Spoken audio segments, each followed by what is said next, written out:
Bonjour à tous, je suis Didier Manson. Bienvenue sur ma chaîne dédiée aux voitures, aux conseils auto et aux histoires du monde automobile. Merci de me rejoindre, c'est parti. Aujourd'hui, je vous emmène dans un sujet qui fait trembler tous les passionnés d'automobile. La voiture légale la plus rapide.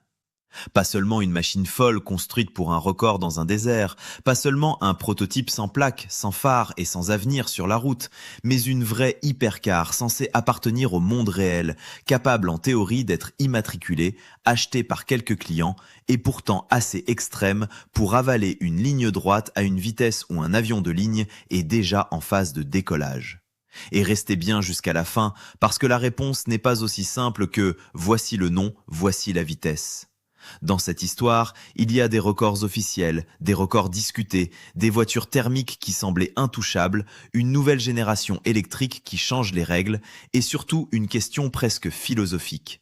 À partir de quel moment une voiture encore légale sur route devient-elle en réalité un missile avec des rétroviseurs?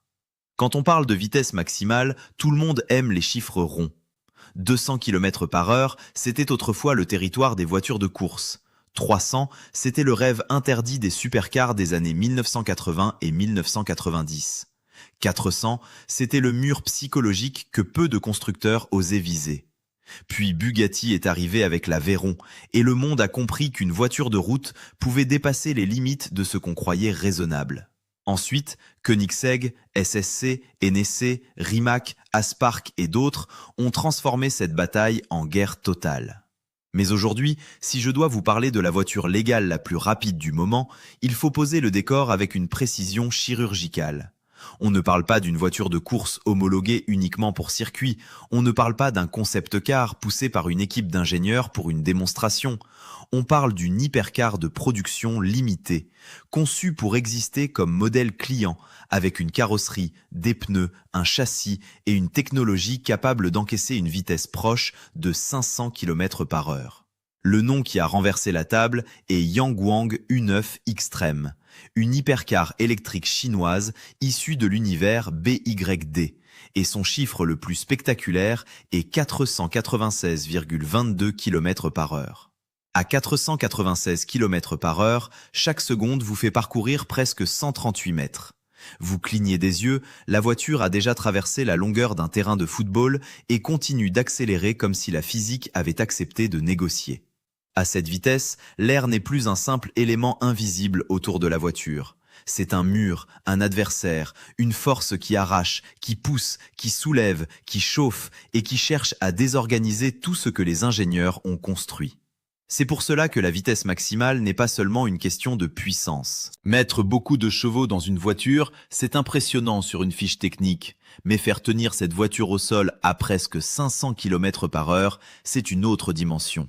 Il faut une aérodynamique extrêmement propre, une gestion thermique monstrueuse, des pneus capables de ne pas se transformer en confetti, une suspension qui garde la caisse stable, une électronique capable de distribuer le couple avec une précision incroyable, et un pilote qui accepte de rester calme au moment où la moindre correction de volant doit être plus fine qu'un battement de cils. Ce qui rend la Yangwang U9 Extreme si intéressante, ce n'est pas seulement qu'elle soit rapide, c'est qu'elle représente un changement d'époque. Pendant des décennies, le record de vitesse sur route appartenait naturellement au moteur thermique. Le son d'un V12, d'un W16 ou d'un V8 biturbo semblait indissociable de cette quête. On imaginait les flammes, les turbos, les échappements, l'odeur de carburant, les boîtes longues comme des autoroutes et cette montée dramatique vers la vitesse absolue. Or, voici qu'un monstre électrique arrive, avec 4 moteurs, une architecture haute tension, une puissance délirante d'environ 3000 chevaux et une manière totalement différente d'attaquer la vitesse. L'électrique n'a pas besoin d'attendre que le couple se réveille. Il n'a pas besoin de remplir des turbos, de monter dans les tours avec une progression mécanique traditionnelle. Il balance sa force presque instantanément, roue par roue, comme si chaque pneu avait son propre cerveau. Et quand 4 moteurs travaillent ensemble, l'enjeu devient la maîtrise. Comment envoyer cette puissance sans perdre l'adhérence? Comment garder la voiture droite? Comment empêcher l'énergie de devenir violence pure? Dans une hypercar électrique de ce niveau, la performance n'est plus seulement mécanique, elle est informatique, thermique, aérodynamique et logicielle. La voiture devient un système complet, un laboratoire roulant dont chaque décision se prend en millisecondes. Mais je veux être très clair avec vous. Dire la voiture légale la plus rapide demande toujours une nuance. Il existe plusieurs façons de considérer un record. Certains passionnés acceptent la vitesse maximale atteinte en un seul passage, surtout si le constructeur affirme que le modèle est de production et qu'il sera vendu en série limitée. D'autres exigent un aller-retour, une moyenne dans les deux sens, afin d'annuler l'effet du vent, de la pente ou de conditions favorables. D'autres encore veulent une validation indépendante très stricte, une voiture exactement identique à celle livrée au client, avec les mêmes pneus, la même hauteur de caisse, la même limite électronique, la même configuration. Et c'est là que le débat devient passionnant. La Bugatti Chiron Supersport 300+ a longtemps incarné la référence absolue avec 490,484 km/h, soit plus de 304 miles par heure. Un chiffre qui a marqué l'histoire, car c'était la première voiture de production associée au franchissement de la barrière mythique des 300 miles par heure. Mais même là, certains ont discuté la définition. Prototype de pré-production, passage dans un seul sens, version client limitée électroniquement différemment selon les conditions. Avant cela, la Koenigsegg Agera RS avait frappé très fort avec une moyenne bidirectionnelle de 447,19 km/h sur route fermée, ce qui, pour beaucoup, reste l'un des records les plus propres et les plus impressionnants parce qu'il répondait à une logique de mesure aller-retour. Ensuite, la SSC Tuatara a connu une histoire beaucoup plus agitée. Annonces spectaculaires, controverses, nouvelles tentatives, chiffres revus, débats sur la validation. Tout cela montre une chose. Dans le monde de la vitesse extrême, le chiffre seul ne suffit jamais. Il faut savoir comment il a été obtenu. Mais pour un spectateur qui veut comprendre le paysage actuel, la hiérarchie est claire dans l'esprit du grand public automobile. La Yangwang U9 Extreme a revendiqué la vitesse la plus haute jamais associée à une voiture de production légale sur route. La Bugatti Chiron Supersport 300+ reste l'ancienne reine thermique et un monument absolu. La Koenigsegg Agera RS reste une référence de record bidirectionnel. Et la Koenigsegg Jesko Absolute demeure une menace théorique énorme parce qu'elle est conçue pour aller au-delà de 500 km/h si les conditions, les pneus, la piste et le courage s'alignent. Et cette précision est importante parce que je ne veux pas vous vendre une phrase facile. Je veux que vous compreniez pourquoi ces voitures vivent dans une zone grise entre la route, le circuit, le laboratoire et la légende. Prenons la Yangwang U9 Extreme. Ce n'est pas simplement une Yangwang U9 normale à laquelle on aurait ajouté un gros aileron pour faire joli. La U9 de base était déjà une supercar électrique impressionnante, avec 4 moteurs, une suspension active spectaculaire et même cette capacité presque absurde à sauter ou à contrôler son corps d'une manière très théâtrale. Mais la version extrême, elle, pousse l'idée beaucoup plus loin. Elle est pensée pour la vitesse et la piste avec une aérodynamique plus agressive, des pneus spécifiques, une gestion de puissance extrême et une architecture de très haute tension. Le fait qu'elle soit électrique change aussi la façon dont on imagine une hypercar. Il n'y a pas ce cri mécanique d'un moteur à combustion qui monte vers la zone rouge. Il y a plutôt une poussée continue, brutale, presque irréelle, accompagnée d'un son futuriste, d'un souffle, d'un sifflement, d'une pression qui grandit. Pour certains puristes, c'est moins émotionnel. Pour d'autres, c'est encore plus terrifiant, parce que la voiture semble accélérer sans effort, sans drame, comme si elle effaçait la distance au lieu de la parcourir. Et moi, ce qui me fascine, c'est cette contradiction.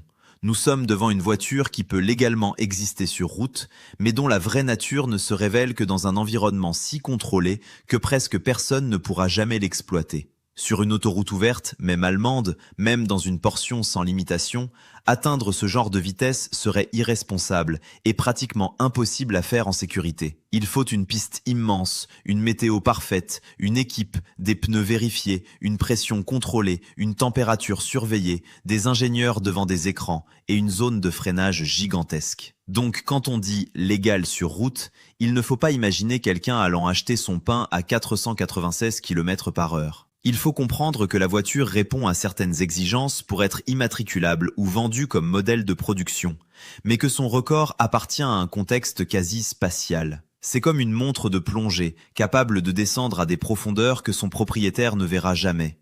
La capacité existe, elle prouve le niveau d'ingénierie, mais elle dépasse l'usage normal. Ces machines ne sont pas rationnelles. Mais l'automobile a toujours été plus qu'un moyen de transport. C'est une vitrine d'ambition, un terrain de compétition, une manière pour une marque de dire « Voilà ce que nous savons faire quand nous retirons presque toutes les limites ». Bugatti l'a fait avec la Veyron et la Chiron.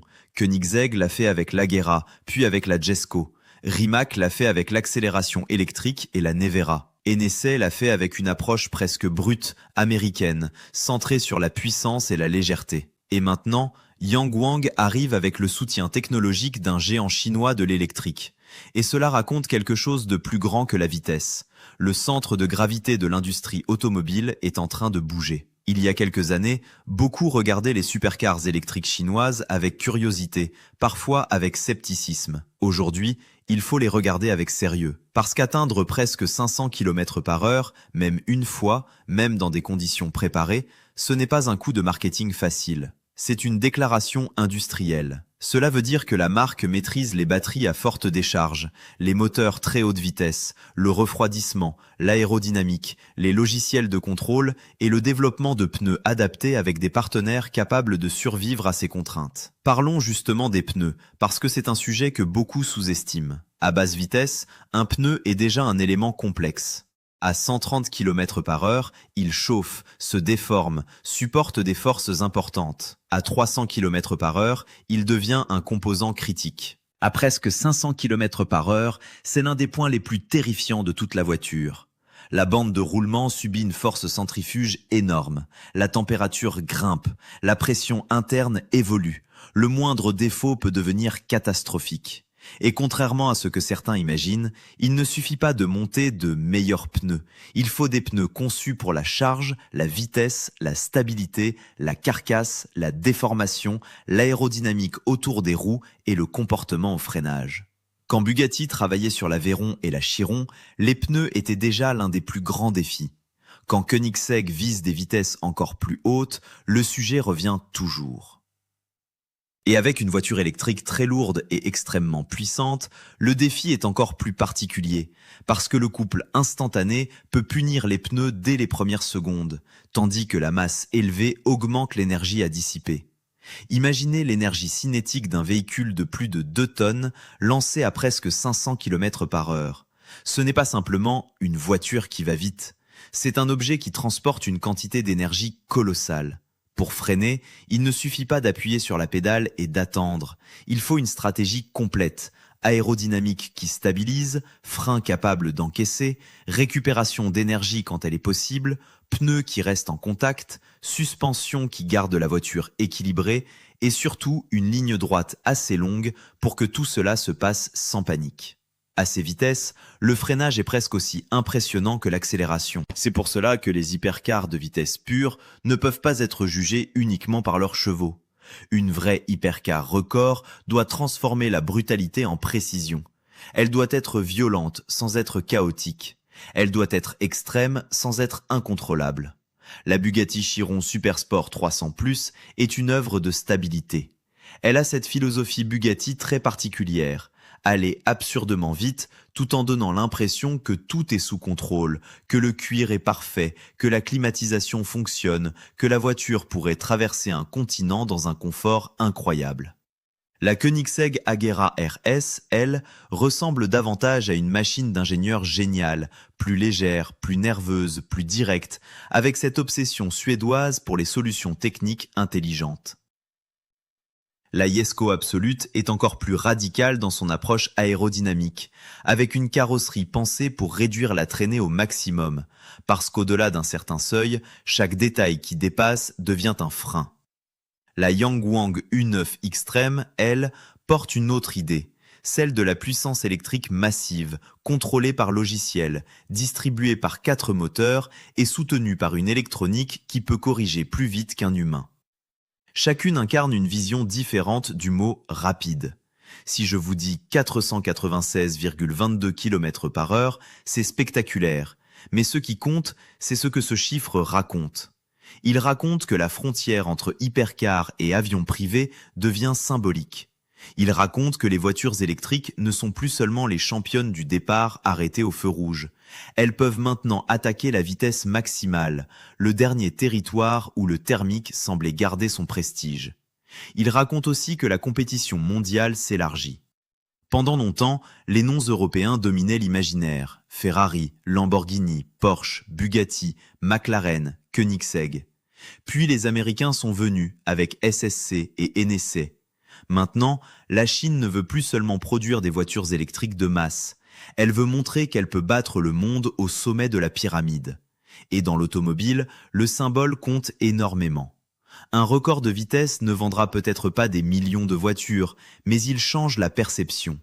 Il dit « Regardez notre technologie, regardez notre audace, regardez notre capacité à faire ce que les autres pensaient réservé à une élite historique. » Une production limitée à quelques dizaines d'exemplaires n'est pas la même chose qu'une voiture fabriquée à des milliers d'unités.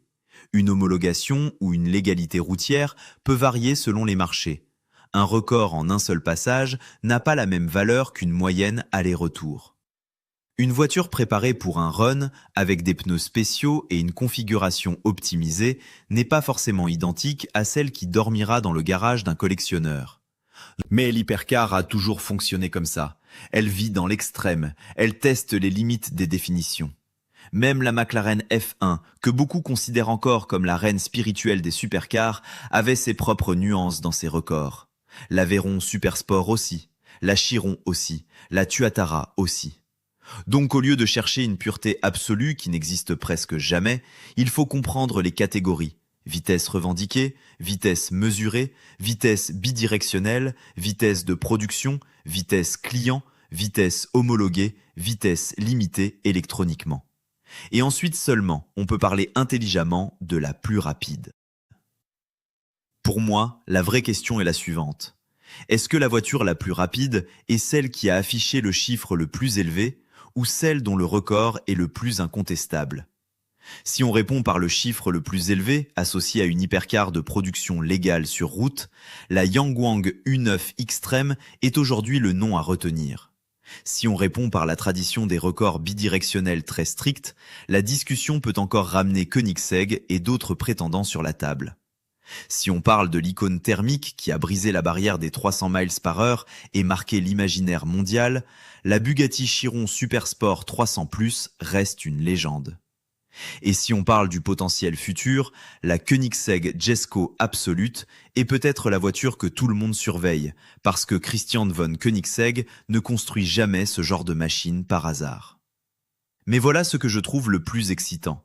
Nous ne sommes probablement pas à la fin de cette histoire. Le mur des 500 km par heure est là, juste devant nous, comme le mur du son pour l'automobile de route.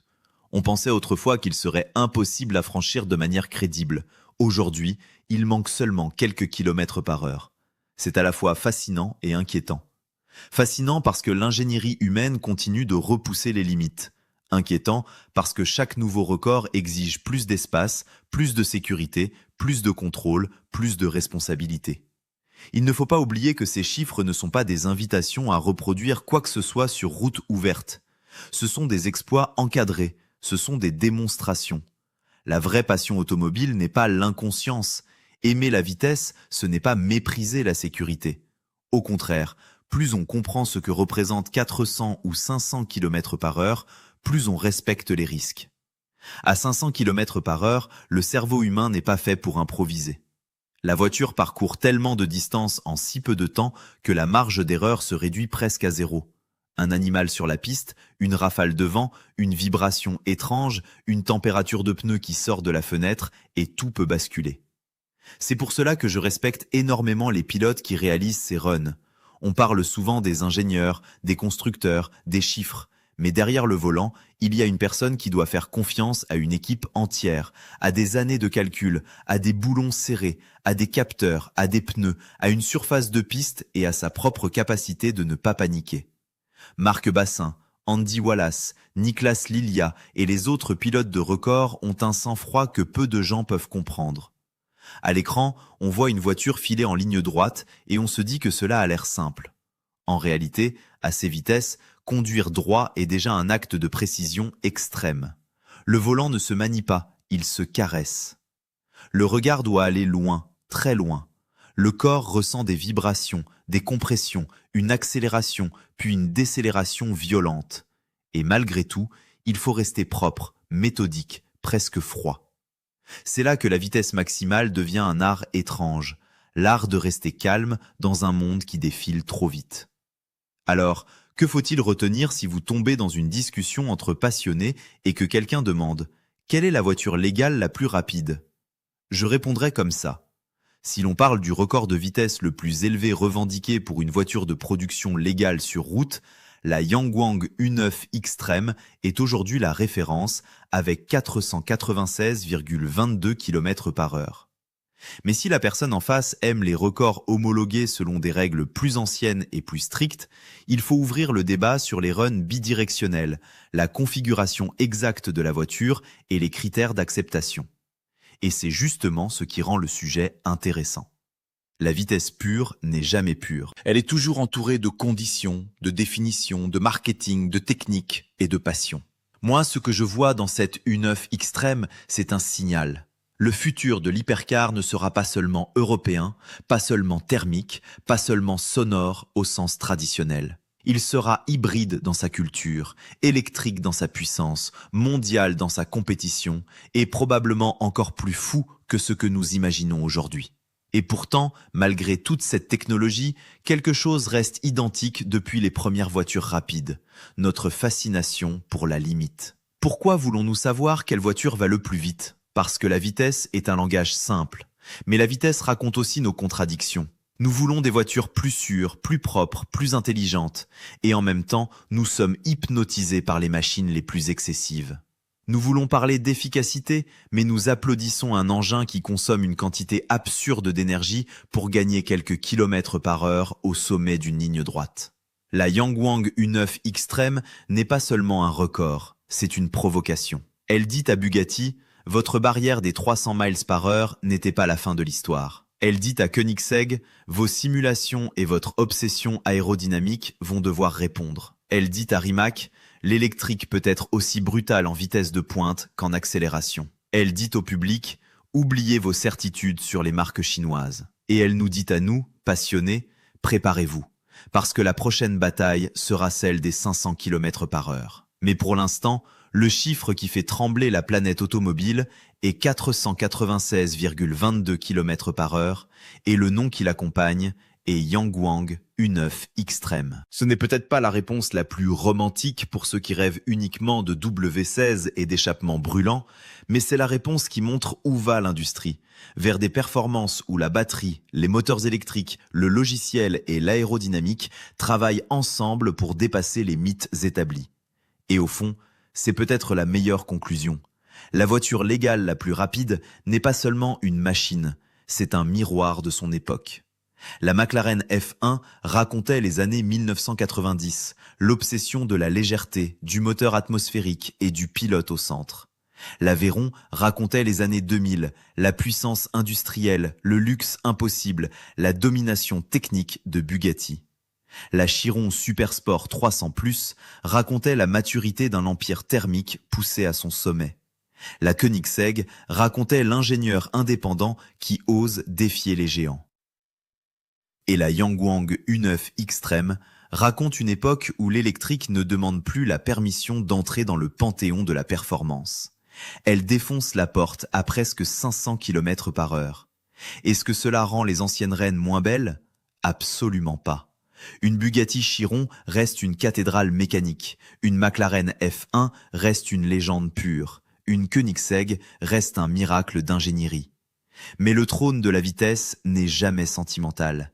Il appartient à celui qui va le plus vite, jusqu'au jour où quelqu'un ira encore plus vite. Et c'est pour ça que nous revenons toujours à ces histoires, que nous regardons les vidéos, que nous débattons des records, que nous comparons les chiffres, que nous imaginons la sensation derrière le volant. Parce qu'au fond, la voiture la plus rapide du monde nous rappelle une chose simple. Même dans un monde saturé de technologie, l'être humain continue de rêver de franchir la ligne un peu plus loin, un peu plus vite, un peu plus fort. Moi, je m'appelle Didier Manson, et si ce sujet vous a fait vibrer autant que moi, retenez bien cette idée. La vitesse maximale n'est pas seulement une donnée technique, c'est une histoire de courage, de définition, de rivalité et d'époque. Aujourd'hui, la Yangwang U9 Extreme porte la couronne du chiffre le plus fou. Bugatti garde la noblesse d'une légende thermique. Koenigsegg prépare peut-être la riposte. Et nous, passionnés, avons la chance d'assister à une bataille historique où chaque nouveau record ressemble à une scène de science-fiction devenue réelle. Si 496,22 km/h est déjà possible avec une voiture de route produite en série limitée, alors le prochain chapitre ne sera pas de savoir si les 500 km/h tomberont, mais quand, par qui et avec quelle machine capable de nous faire oublier tout ce que nous pensions savoir sur la vitesse.